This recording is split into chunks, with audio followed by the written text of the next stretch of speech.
My review of Resident Evil 3. As a player, I give it a 6 out of 10.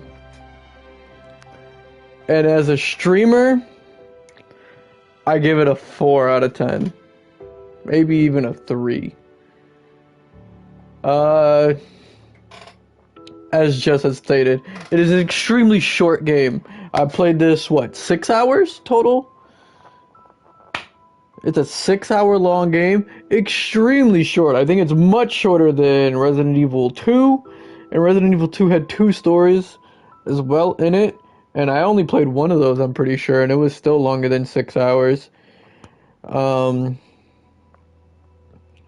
The dodging in this took away a lot of the fear factor. Because no matter what enemy or situation you got into, just spamming R1 to dodge got you out of everything. Like, didn't matter how scary Nemesis got, like, whenever he got next to you, you just fucking dodge. Like, the dodging was just way overtuned in this game, and so there was never a fear of anything, really. Even the enemy that one-shot you, you could just dodge. Just dodge. No matter what happened, just dodge.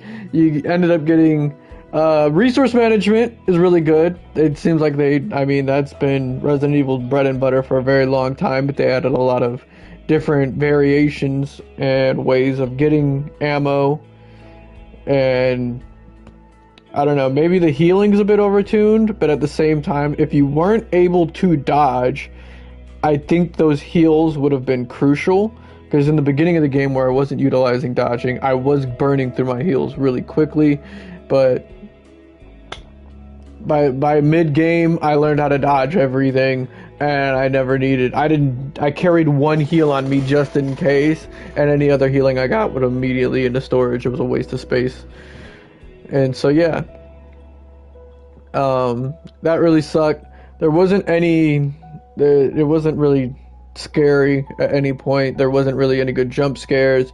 A lot of the hidden zombies that would pop out at you, I think like 1 or 2 got me, but that's about it. And then again, that's not 1 or 2 zombies, but that's also within a 6-hour time span, because again, it was just extremely short. The reason I give it a lower rating as a streamer is because streaming, you want those jump scare moments, you want those big fights, you want the streamer on edge, tense, losing their mind, and there really isn't much of that. Like I said, you can run through most of the game as long as you're ready to hit the R1 button. Even if you have no ammo and just a knife, you can probably get through most of the game just hitting R1 at the right time. You don't even have to hit it at the right time, just spam it. But yeah, so that's by far my biggest complaint, is there was no need for the dodge button. Like, I realized they were trying to implement a cool new thing instead of just repeating what they did with the Resident Evil 2 remake.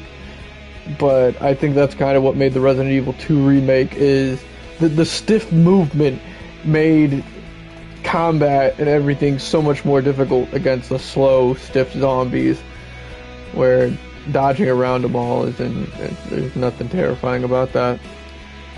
And so yeah, other than that, story was cool, characters are cool. It's Resident Evil. I look forward to playing number 4 and seeing what new things they implement in that one, because the remakes so far have been pretty good, and number 4 is going to have to be like the greatest game ever, because Resident Evil 4 Classic is just one of the greatest games ever. And so in order to remake it, they have extremely high expectations.